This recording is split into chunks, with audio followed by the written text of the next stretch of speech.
It's really, really important to me that my product looks gorgeous, professional. It's going to stand out from the rest of the competition, and it's going to be a product that shopkeepers are going to say, yeah, I want that product in my shop, on my shelves, because I reckon customers are going to pick it up. So do you think that's going to be a big hurdle then for you? I know you're confident that shopkeepers will want it and the big stores will want it. I mean, that's going to be quite a big hurdle, don't you think, getting into major stores? Yeah, it's definitely going to be difficult, and I'm not going to say it's going to be easy. And at the moment, I'm just hoping that shops will accept my products. And at the moment, shops are already taking on my products. I'm only being stocked in about 6 or 8 shops around the UK, and a range of internet sites as well that sell skincare products, other people's brands of skincare products. Okay.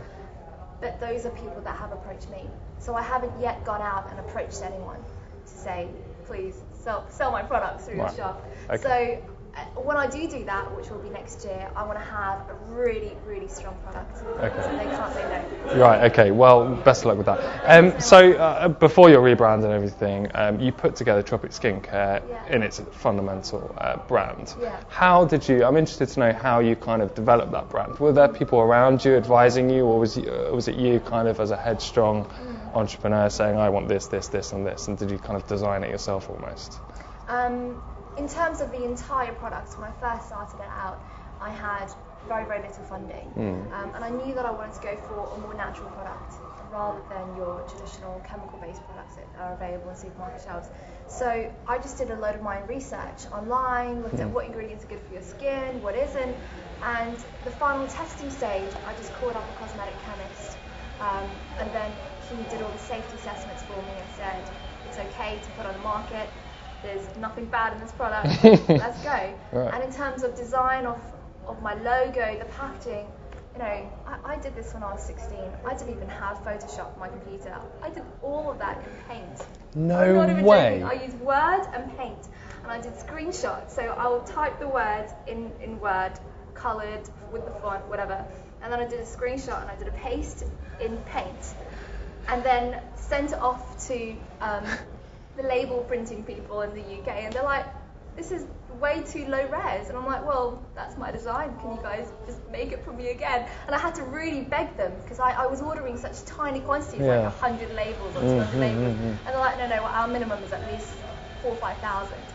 And so it was really, really hard. I literally had to beg everyone to give me tiny amounts, because I had no idea how business was going to go, and whether I was going to make any money. So you got all those done, and you got the labels onto the bottles. You sold them, presumably very, very quickly. In the beginning, I bet it did. It looked so unprofessional. It's like these little glass, sort of like, like those pickled onion square jars, glass jars. It was in those jars. Oh, that's bizarre. You had to spoon it out. Yeah, you did.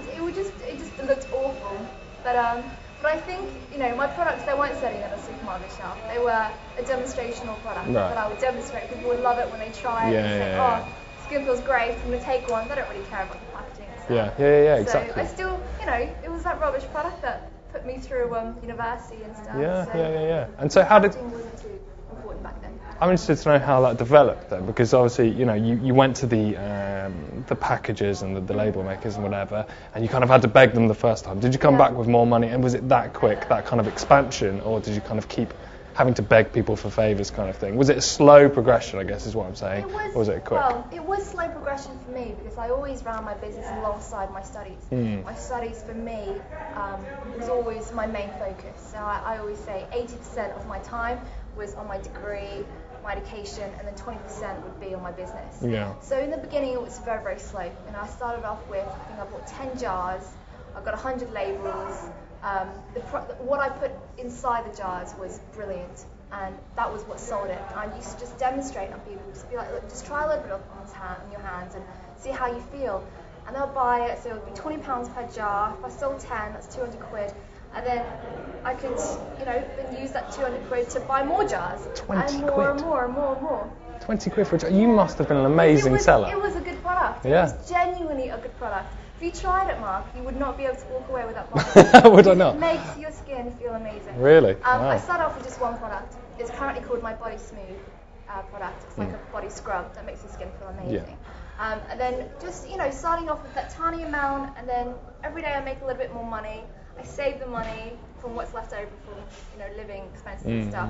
And then I'll just invest in buying more products, expanding my range, going into like a facial scrub, and then going to a facial moisturizer, a cleanser, and then just getting more and more products. And every single time when I go back to my label people, be like, this time I'm going to print 4,000 and it's fine. And they're like, okay, so I'm glad we helped you in the beginning. Absolutely, then I wouldn't have been able to get where I was today. And you must have faced, loads and loads of obstacles, and you've named a few. But do you have anything that you've learned in particular on your short sort of entrepreneurial journey that you could pass on to somebody? Yeah, I've learned one very, very important lesson in business, which is negotiate on everything.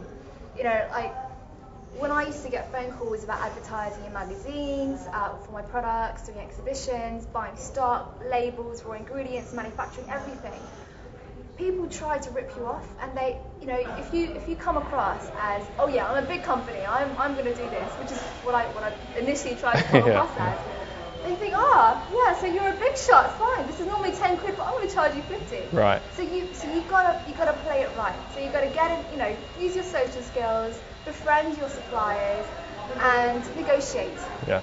And don't be shy with the negotiation. If they say 100, you slice them down to 10. Right. And then you work your way up from there. And then so you'll get a good deal. Well, it's that kind of attitude that sent you to number 3 in Sir Alan's favourite entrepreneurs. Susan, thank you very much for joining us. You're very welcome, Mark. Thank you.